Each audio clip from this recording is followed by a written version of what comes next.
வணக்கம். இன்று 2020 ஆண்டு கார்த்திகை மாதம் 29 திகதி ஞாயிற்றுக்கிழமை. இதழ் TNTR வானொலியின் விளையாட்டுச் செய்திகளின் தொகுப்பு வாசித்து வழங்குபவர் அனுசுஜா அனந்தரூபன். கால்பந்து அரங்கின் சகாப்தமாக திகழ்ந்த அர்ஜென்டினா அணியின் முன்னாள் கேப்டன் டியாகோ மாரடோனா கடந்த 26 திகதி மாரடைப்பால் மரணமடைந்தார். மூளையில் ஏற்பட்ட இரத்த கசிவுக்கு அறுவை சிகிச்சை செய்துவிட்டு வீடு திரும்பிய 2 வாரத்துக்குள் அவரது இல்லத்தில் வைத்து உயிர் பிரிந்தது. அர்ஜென்டினாவின் அடையாளமாக அறியப்பட்ட மாரடோனாவின் மறைவையொட்டி அந்த நாட்டில் 3 நாட்கள் தேசிய துக்க தினம் அனுஷ்டிக்கப்பட்டது. தலைநகர் பியூனல் அபஸில் உள்ள அதிபர் மாளிகையில் வைக்கப்பட்டிருந்த அவரது உடலுக்கு ஆயிரக்கணக்கான ரசிகர்கள் நேரில் சென்று அஞ்சலி செலுத்தினர். பிரேதப்பெட்டியை சுற்றி அர்ஜென்டினா தேசிய கொடியும் அவர் அணிந்த எண் 10 பொறிக்கப்பட்ட சீருடையும் போர்த்தப்பட்டிருந்தது. இந்நிலையில் இறுதிச் சடங்குகளுக்கு பின்னர் அர்ஜென்டினா தேசிய கொடி போர்த்திய மாரடோனா உடல் ஊர்வலமாக எடுத்துச் செல்லப்பட்டது. பியூனஸ் ஏர்ஸ் சாலையில் இரு பக்கங்களிலும் ஆயிரக்கணக்கான ரசிகர்கள் திரண்டு நின்று கால்பந்து ஜாம்பவானுக்கு பிரியாவிடை அளித்துள்ளனர். புறநகர் பகுதியில் பெல்லா விஸ்டா கல்லறையில் அவரது பெற்றோர் அடக்கம் செய்யப்பட்ட இடத்தில் மாரடோனாவின் உடலும் நல்லடக்கம் செய்யப்பட்டது. மாரடோனாவின் முதல் மனைவி கிளாடியா, மகள்கள் தல்மா 33 வயது, கியானினா 31 வயது மற்றும் நெருங்கிய உறவினர்கள் இறுதிச் சடங்கில் பங்கேற்றனர்.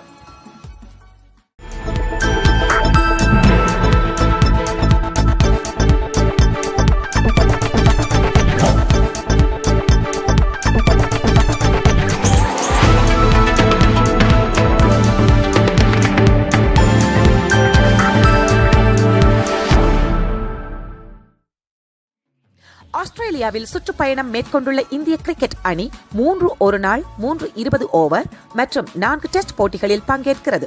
முதலில் ஒருநாள் தொடர் நடத்தப்படுகிறது. இதன்படி இந்தியா ஆஸ்திரேலியா இடையிலான முதலாவது ஒருநாள் கிரிக்கெட் போட்டி துறைமுக நகரான சிட்னியில் நடைபெற்றது. இதில் நாணய சுழற்சியில் வென்று ஆஸ்திரேலியா அணி முதலில் பேட்டிங் செய்தது. இந்திய அணிக்கு 375 ரன்களை வெற்றி இலக்காக நிர்ணயித்தது. ஆஸ்திரேலிய அணியின் கேப்டன் பிஞ்ச் 114 மற்றும் ஸ்மித் 105 என இருவரும் சதம் அடித்தது. அந்த அணி 374 ரன்களை ஸ்கோர் செய்ய உதவியது. இதன் பின்னர் ஆடிய இந்திய அணியில் ஹர்திக் பாண்டியா 90 மற்றும் ஷிகர் தவான் 74 ரன்கள் எடுத்து சரிவில் இருந்து இந்திய அணியை மீட்டனர். எனினும் 8 விக்கெட்டுகள் இழப்பிற்கு 308 ரன்களை எடுத்து இந்திய அணி 66 ரன்கள் வித்தியாசத்தில் தோல்வியடைந்தது. இந்த போட்டியில் 50 ஓவர்களை வீசுவதற்கு இந்திய அணி 4 மணி நேரம் 6 நிமிடங்களை எடுத்துக்கொண்டது. அதாவது ஆஸ்திரேலிய நேரப்படி இந்த போட்டி இரவு 11:40 முடிந்தது. ICC நிர்ணயித்த காலக்கெடுவுக்கும் அதிகமான நேரத்தை பந்து வீச இந்திய அணியினர் எடுத்துக்கொண்டனர். இதனை அடுத்து ICC போட்டி நடுவர் டேவிட் பூன் இந்திய அணி பேட்டிங் செய்த போது ஒரு ஓவரை குறைத்தும் அபராதம் விதித்தும் பரிந்துரைத்தார். இதுகுறித்து ICC இன்று வெளியிட்ட அறிவிப்பில் வீரர்கள் மற்றும் வீரர்களின் உதவியாளர்களுக்கான ICC ஒழுங்கு விதிகளின்படி பந்து வீசுவதற்கு வழங்கப்பட்ட குறிப்பிட்ட கால அவகாசத்தை விட அதிகமான நேரத்தை எடுத்துக்கொண்டால் போட்டித் தொகையில் இருந்து 20% அபராதம் விதிக்கப்படும். அதன்படி இந்திய அணியினர் பந்து வீசுவதற்கு அதிகமான நேரம் எடுத்துக்கொண்டதால் அவர்களுக்கு போட்டி ஊதியத்தில் இருந்து 20% அபராதமாக விதிக்கப்படுகிறது. பந்து வீசுவதற்கு அதிகமான நேரம் எடுத்துக்கொண்ட குற்றத்திற்கு கேப்டன் விராட் கோலி நேரடியாக விசாரணைக்கு வர வேண்டும். கள நடுவர்கள் ராட் டக்கர், சாம் நேகாஜி, டிவி நடுவர் பால் ரிப்பல், 4வது நடுவர் ஜெரார்ட் அபுத் ஆகியோரும் இந்திய அணி பந்து வீச அதிகமான நேரம் எடுத்துக்கொண்டதாக குற்றம் சாட்டியுள்ளனர் என தெரிவிக்கப்பட்டுள்ளது.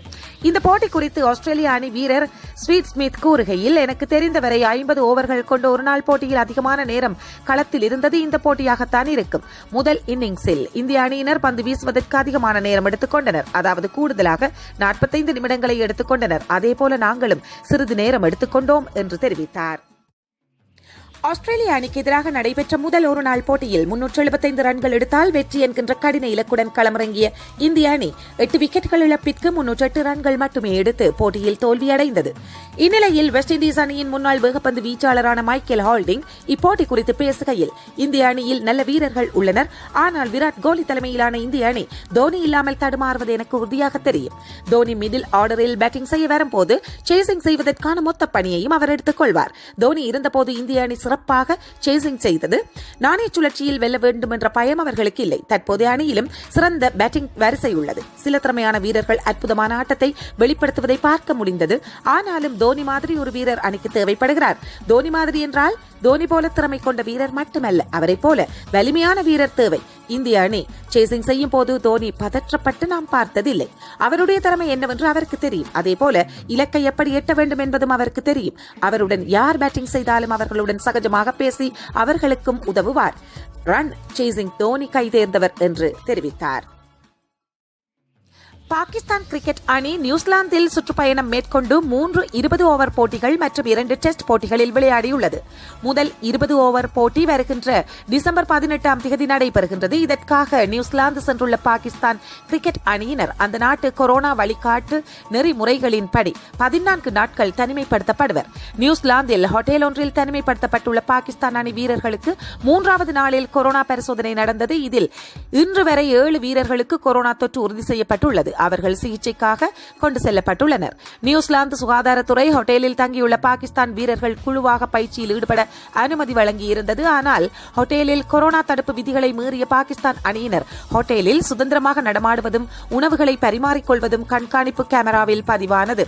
இதனை அடுத்து பாகிஸ்தான் வீரர்களுக்கு வழங்கப்பட்டிருந்த பயிற்சிக்கான அனுமதியை நியூசிலாந்து அரசு ரத்து செய்தது. அது மட்டுமல்லாமல் தொடர்ந்து பாகிஸ்தான் வீரர்கள் விதிமுறைகளை மீறி நடந்தால் நியூசிலாந்திலிருந்து திருப்பி அனுப்பி வைக்கப்படுவார்கள் என்றும் எச்சரித்தது. இது பற்றி அறிந்த பாகிஸ்தான் அணியின் முன்னாள் வீரரான சோயிஃப் அக்தர் ஆவேசமுடன் கூறும்போது, பாகிஸ்தான் அணி ஒரு தேசிய அணி, கிளப் அணி அல்ல என நியூசிலாந்து அரசுக்கும் அந்நாட்டு கிரிக்கெட் வாரியத்துக்கும் கூறிக்கொள்ள விரும்புகிறேன். சுற்றுப்பயணம் ரத்து செய்யப்படும் என எப்படி நீங்கள் கூற முடியும்? நீங்கள் எங்களுக்கு அவசியம் இல்லை. எங்களுடைய கிரிக்கெட் இத்துடன் முடிந்துவிடவில்லை. எங்களுக்கு பணம் இல்லாமலும் இல்லை. போட்டிகளை ஒளிபரப்பும் உரிமைக்காக கிடைக்கும் பணம் உங்களுக்கு போய் சேரும், எங்களுக்கு அல்ல. அதனால் இது போன்ற சோதனையான காலத்தில் உங்கள் நாட்டுக்கு நாங்கள் வந்து விளையாடுவதற்கு நீங்கள் எங்களுக்கு கடன்பட்டிருக்கிறீர்கள். நீங்கள் பாகிஸ்தானை பற்றி பேசுகிறீர்கள், அதனால் உணர்ந்து நடந்து கொள்ளுங்கள். இதுபோன்ற அறிக்கைகளை இனி வெளியிடாமல் நிறுத்திக் கொள்ளுங்கள். என்ன கூறுகிறீர்கள் என்பதில் அடுத்த முறை கவனமுடன் இருங்கள் என்று அக்தர் பேசியுள்ளார். ஆஸ்திரேலிய அணியின் ஆல்ரவுண்டரான மேக்ஸ்வெல் நேற்று இந்தியாவுக்கு எதிரான ஆட்டத்தில் அதிரடியாக ஆடி 19 பந்துகளில் 45 ரன்கள் விளாசியிருந்தார். ஆஸ்திரேலிய அணி 66 ரன்கள் வித்தியாசத்தில் இந்தியாவை வீழ்த்த மேக்ஸ்வெல்லின் அதிரடி ஆட்டமும் முக்கிய காரணியாக இருந்தது. சிறந்த அதிரடி பேட்ஸ்மேனான மேக்ஸ்வெல் நடப்பு IPL சீசனில் மிகவும் சொதப்பலான ஆட்டத்தை வெளிப்படுத்தினார். KL ராகுல் தலைமையிலான பஞ்சாப் அணிக்காக விளையாடிய மேக்ஸ்வெல் ஒரு அரை சதம் கூட அடிக்கவில்லை.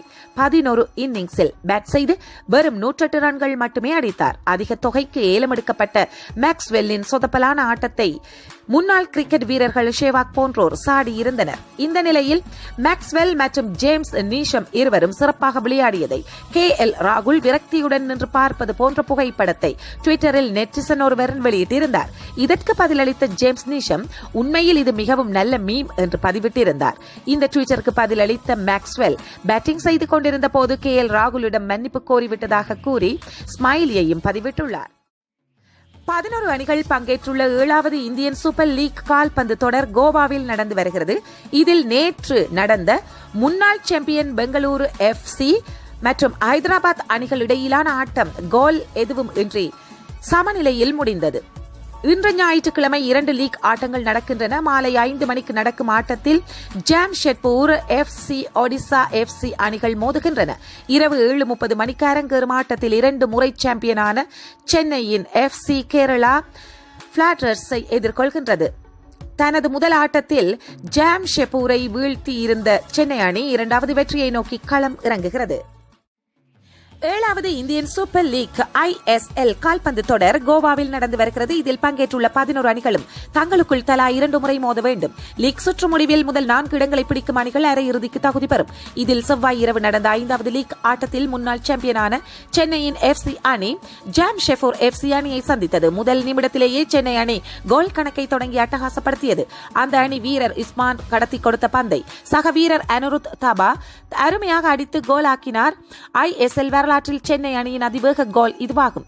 25வது நிமிடத்தில் கோல் எல்லைக்குள் வைத்து சென்னை அணி வீரர் சாங்டேவை ஜாம்ஷெட்பூர் வீரர் ஐசக் தள்ளிவிட்டார். இதனால் சென்னை அணிக்கு பெனால்டி வாய்ப்பு அளிக்கப்பட்டது. இதனை பயன்படுத்தி சென்னை அணி வீரர் இஸ்மா பந்தை கோல் வளையத்துக்குள் திணித்தார். இதனால் சென்னை அணி 2-0 என்ற கணக்கில் முன்னிலை வகித்தது. இதனைத் தொடர்ந்து பதில் கோல் திருப்ப அடிப்பதற்கு ஜாம்ஷெட்பூர் அணி தாக்குதல் நடத்திய ஆட்டத்தில் தீவிரம் காட்டியது. 37வது நிமிடத்தில் ஜாம்ஷெட்பூர் வீரர் ஜாக்கி சந்த் சிங் தூக்கி அடித்த பந்தை சக வீரர் வால்ஸ்கிஸ் தலையால் முட்டி அபாரமாக கோலுக்குள் அனுப்பினார். பிற்பாதியில் கோல் அடிக்க இரு அணி வீரர்களும் வரிந்து கட்டி நின்ற போதிலும் பல வாய்ப்புகள் நூலிழையில் நழுவி போயின. முதலில் சென்னை அணி 2-1 என்ற கோல் கணக்கில் ஜாம்ஷெட்பூரை வீழ்த்தி இந்த சீசனை வெற்றியுடன் தொடங்கி இருக்கின்றது.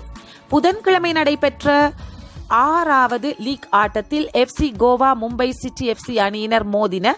இரவு 7:30 மணிக்கு தொடங்கிய இந்த போட்டியை ஸ்டார் ஸ்போர்ட்ஸ் சேனல் நேரடியாக ஒளிபரப்பு செய்தது.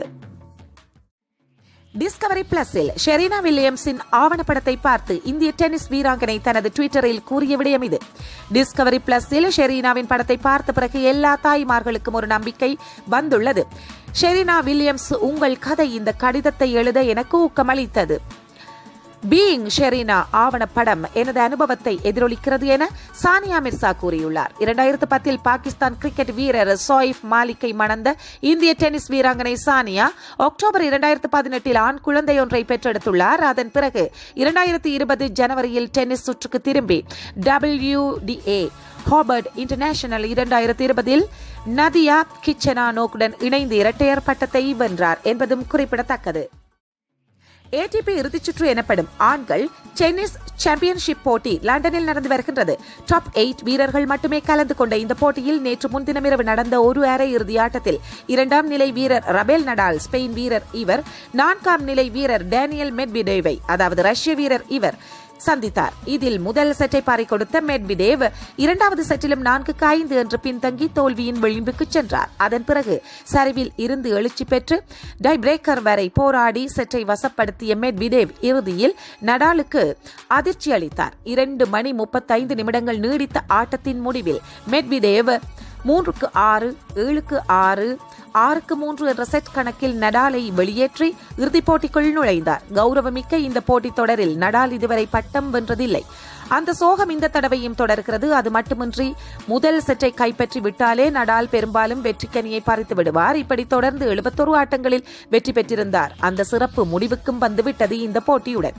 24 வயதான மெட்வெடேவ் இறுதிப் போட்டியில் டொமினிக் தீமுடன், அதாவது ஆஸ்திரிய வீரர் இவர் மோதுகின்றார். இவர்கள் இருவரும் இந்த தொடரில் நம்பர் 1 வீரர் ஜோகோவிச், 2ஆம் நிலை வீரர் நடால் இருவரையும் சாய்த்திருப்பது கவனிக்கத்தக்கது. சர்வதேச ஹாக்கி கூட்டமைப்பு சார்பில் ப்ரோ லீக் போட்டிகளை நடத்த முடிவு செய்யப்பட்டது. இதன்படி இங்கிலாந்து மற்றும் ஜெர்மனி ஆகிய நாடுகளுக்கு இடையே ஆடவர் ஹாக்கி போட்டிகள் இந்த வார இறுதியில் நடைபெற இருந்தன. இதேபோன்று அடுத்த ஆண்டு ஜனவரியில் சீனா மற்றும் பெல்ஜியம் நாட்டின் மகளிர் பிரிவு ஹாக்கி அணிகள் விளையாட இருந்தன. எனினும் உலகம் முழுவதும் கொரோனா பாதிப்புகளை ஏற்படுத்திய அச்சுறுத்தல்களை முன்னிட்டு ஜெர்மனி, பெல்ஜியம் மற்றும் சீனா ஆகிய நாடுகளில் பயண கட்டுப்பாடுகள் விதிக்கப்பட்டுள்ளன. அதனால் தங்களால் போட்டிகளில் பங்கேற்க பயணிக்க முடியாது என அணிகள் வேண்டுகோள் விடுத்தன. இதனை ஏற்று சர்வதேச ஹாக்கி கூட்டமைப்பானது ஹாக்கி ப்ரோ லீக் போட்டிகளை ஒத்திவைத்துள்ளது. சர்வதேச சுகாதார சூழ்நிலையை தொடர்ந்து நாங்கள் உன்னிப்புடன் கண்காணித்து வருவோம். இது பற்றிய ஆலோசனைக்கு பின்னர் போட்டிகளுக்கான புதிய தேதிகள் பற்றிய அறிவிப்பு வெளியிடப்படும் என்று சர்வதேச ஹாக்கி கூட்டமைப்பு தெரிவித்துள்ளது. இந்திய குத்துச்சண்டை சம்மேளன நிர்வாகிகள் தேர்தல் கடந்த செப்டம்பர் மாதம் நடக்க இருந்தது. கொரோனா பரவல் காரணமாக 3 மாதம் தள்ளி வைக்கப்பட்ட இந்த நிர்வாகிகள் தேர்தல் அடுத்த மாதம், அதாவது டிசம்பர் 18ஆம் தேதி நடைபெறுகின்றது. டெல்லியை அடுத்த குர்கயானில் இந்திய குத்துச்சண்டை சம்மேளன ஆண்டு பொதுக்குழு கூட்டத்தின் பொது நிர்வாகிகள் தேர்தல் நடைபெறும் என்றும் இதற்கான வேட்புமனு தாக்கல் வருகின்ற 2ஆம் தேதி தொடங்கும் என்றும் இந்திய குத்துச்சண்டை சம்மேளன பொதுச் செயலாளர் ஜெய் கோவ்லி தெரிவித்துள்ளார். இத்துடன் இதழ் TNTR வானொலி வாரம் தோறும் தொகுத்து வழங்கும் விளையாட்டுச் செய்திகளின் தொகுப்பு இப்போது நிறைவு பெறுகின்றது. மீண்டும் அடுத்த ஞாயிற்றுக்கிழமை வருகின்ற வார விளையாட்டுச் செய்திகளின் தொகுப்புகளோடு உங்களை சந்திக்கின்றேன். விடைபெற்றுக் கொள்வது அனுசுஜா ஆனந்தரூபன். நன்றி, வணக்கம் நேயர்களே. இதழ் TNTR ஊடகத்தின் நிகழ்ச்சிகளை தொடர்ச்சியாய் காண நமது ஊடகத்தை சப்ஸ்கிரைப் செய்யுங்கள். கூடவே மறக்காத இருக்கும் அந்த பெல் பட்டனையும் அழுத்திச் செல்லுங்கள்.